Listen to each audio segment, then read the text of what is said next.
How does Philippine entertainment become an instrument of power by the dominant groups of our society? Is Philippine entertainment just a tool of the powerful players, or can it be an instrument of change for our society? These are some of the topics we will be exploring in the topic Hegemony and Philippine Entertainment. My name is Alexander Bonife. I'm a multimedia student at the University of the Philippines, and this is my report for the course Theories in Multimedia. For more than a decade, I have been a film and a television writer. So I will draw insights from my years of work as a media practitioner in the context of hegemony as created by social philosopher Antonio Gramsci. Hegemony has been defined as the ways in which the media encourage people to consent to status quo power structures. Hegemony is a concept of Antonio Gramsci, a philosopher from Italy. According to the observation of Gramsci, oppressive regimes are able to stay in power through a combination of coercion and consent, with an emphasis on consent. That is, people must be taught to consent to the everyday life behaviors and practices to keep the powerful people in power. To be able to apply this idea in Philippine entertainment, we must first briefly describe what Philippine society is. First, it is characterized by democracy. However, some people will describe it as oligarchy because resources are controlled by a few wealthy families.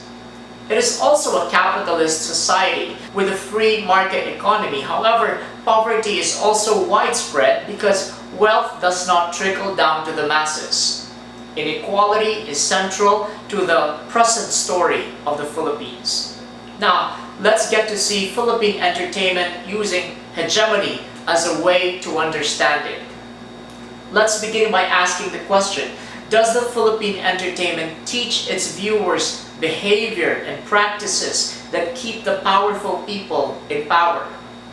In many instances, yes. Philippine entertainment creates strong images of many celebrities which eventually translate to political support. Every day, we see Senator Tito Soto appear in the variety show Eat Bulaga, where he entertains people and also give away prizes to the masses. We also have seen boxer and now Senator Manny Pacquiao winning boxing matches like a hero, and we also watch him give away money to the poor in his game shows. We also see Chris Aquino winning the hearts of Filipinos with their talk show perspectives, and this support also translates to her family, to her political family.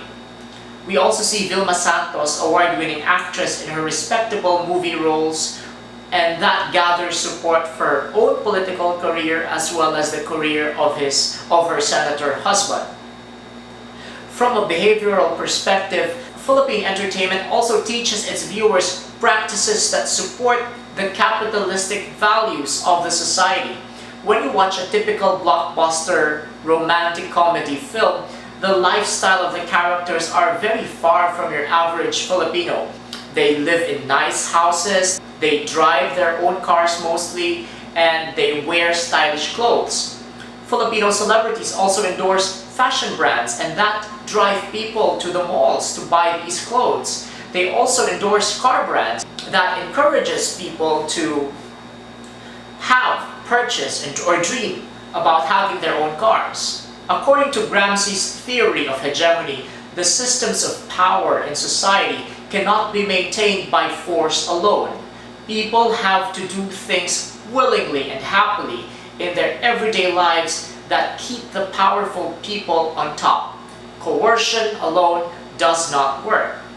As we have learned from previous examples, Philippine entertainment is hegemonic, which means it supports the values of the dominant groups of the society, the government, oligarchs, and capitalists. But Philippine entertainment can also be counter-hegemonic, which means in many instances, it has been used as a tool to diminish the effects of society's propaganda.